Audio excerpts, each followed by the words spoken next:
Anda kembali di iNews Malam bersama saya Mirva Suri. Pemirsa, Minggu pagi, Jakarta menyabet peringkat pertama sebagai kota besar paling berpolusi di dunia. Bahkan di libur akhir pekan di mana jumlah kendaraan bermotor berkurang, udara buruk masih sangat kuat menyelimuti ibu kota.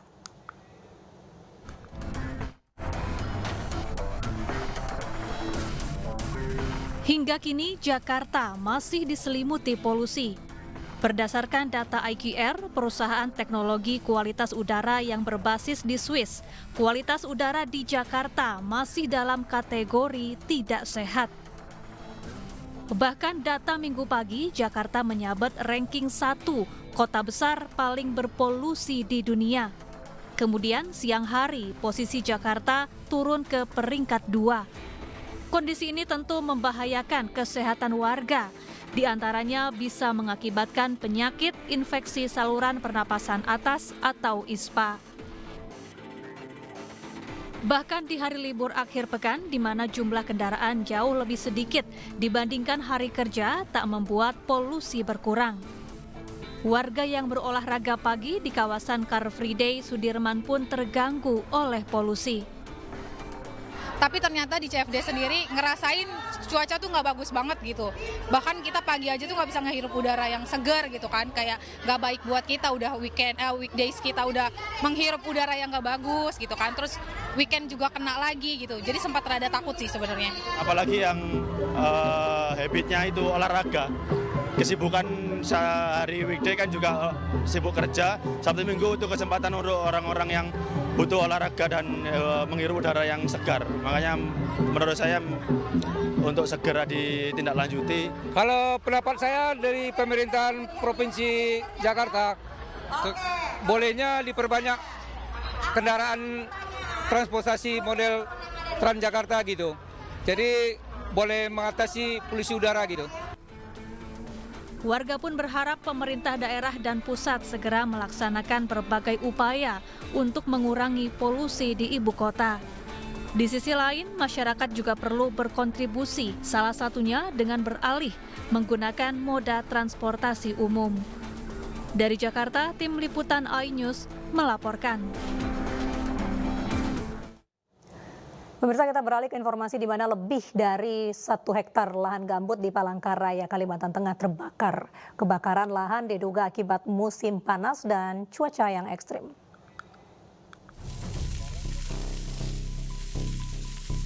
Satu hektar lahan gambut di Palangkaraya, Kalimantan Tengah terbakar. Tim gabungan yang berupaya memadamkan api sempat kewalahan. Selain cuaca panas dan angin kencang, tim gabungan terkendala kabut asap pekat akibat kebakaran sehingga mengganggu pernafasan dan penglihatan. Jauhnya lokasi kebakaran dari sumber air juga menambah hambatan para petugas. Karena ini rumputan udah mulai mengering dan ini sangat tebal ini bahan anunya ini Gambutnya ya? Iya.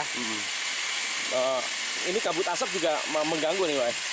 Ya kemungkinan nanti kalau memang mengganggu ini. Ini saat ini waktu pemadaman, Pak? Iya, sangat mengganggu dan panas sekali ini. Panas kondisinya? Iya.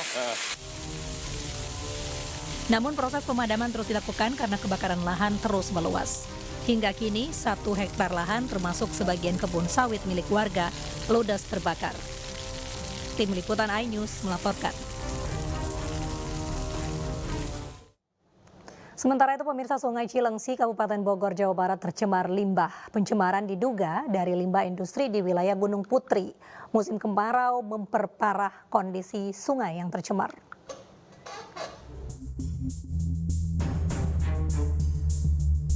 Air di aliran Sungai Cilengsi, Kabupaten Bogor, Jawa Barat yang sudah hampir sebulan terakhir berubah menjadi hitam pekat dan berbau tak sedap. Di pertemuan antara aliran Sungai Cikeas, Cilengsi, dan Sungai Bekasi, gradasi warna air begitu terlihat jelas. Air dari Sungai Cikeas masih terlihat coklat bening, sementara aliran air dari Kali Cilengsi tampak hitam pekat dan berbau. Kondisi aliran Sungai Cilengsi mulai berubah warna menjadi hitam di wilayah Telajung Udik sampai Wanaherang, Kecamatan Gunung Putri. Di sepanjang aliran itu pun terdapat banyak industri yang diduga membuang limbah mereka ke sungai. Kondisi air berlimbah ini akan sangat terasa saat musim kemarau seperti sekarang. Kalau misalnya terjadi lebih dari 7 hari HTH, HTH itu adalah hari tanpa hujan ya, hari tanpa hujan, itu biasanya debit sungainya mengecil. Pada saat debit sungainya mengecil, limbahnya lebih dominan.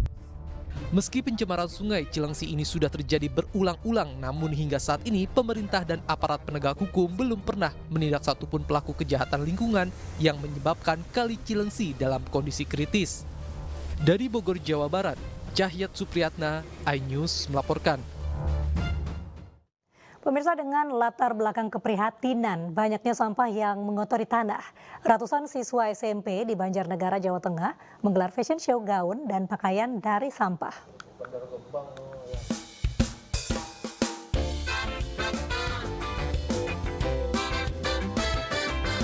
Sekilas tidak ada yang berbeda gaun cantik dan anggun ini dengan gaun pada umumnya. Namun siapa sangka gaun ini adalah gaun yang terbuat dari sampah plastik yang menjadi penyumbang polusi tanah terbesar. Dengan latar belakang keprihatinan banyaknya sampah yang mengotori tanah, para siswa SMP Negeri 1 Wanadadi Banjarnegara, Jawa Tengah memanfaatkannya untuk dijadikan gaun cantik. Penampilan yang estetik ini mengundang kagum para penonton. Bahan yang digunakan oleh para siswa antara lain limbah plastik kresek, botol, kertas koran, tali rafia, kaca, karung goni bekas, dan berbagai limbah lainnya. Lomba fashion show ini digelar dalam rangka menyemarakkan HUT Kemerdekaan Republik Indonesia.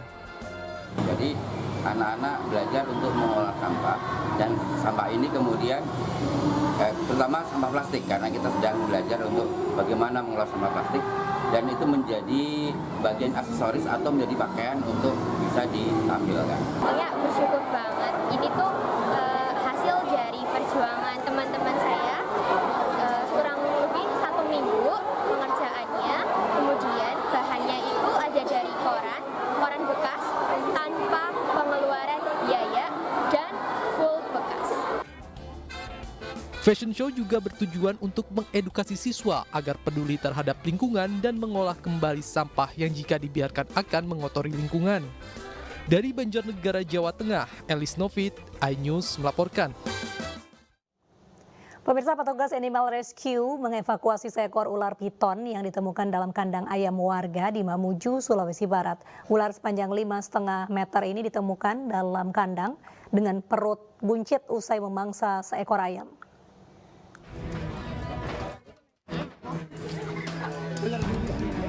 Inilah aksi tim Animal Rescue Mamuju saat menangkap seekor ular piton dari dalam kandang ayam milik warga di Simboro, Kabupaten Mamuju.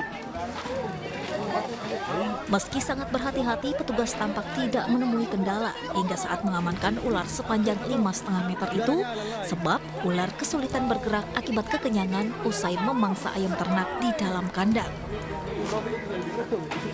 Setelah tertangkap, ular lalu dievakuasi ke kantor Damkar Mamuju untuk penanganan lebih lanjut.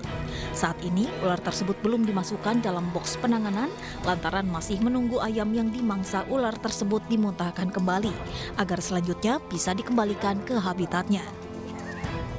Iya, ularnya dievakuasi dari kandang, jadi ularnya itu sempat keluar setelah menelan 1 ekor ayam jago, ularnya tetap di kandang. Selanjutnya ular piton ini akan dilepas liarkan kembali ke habitatnya yang jauh dari permukiman warga. Dari Mamuju, Sulawesi Barat, Fendi Christian, iNews melaporkan.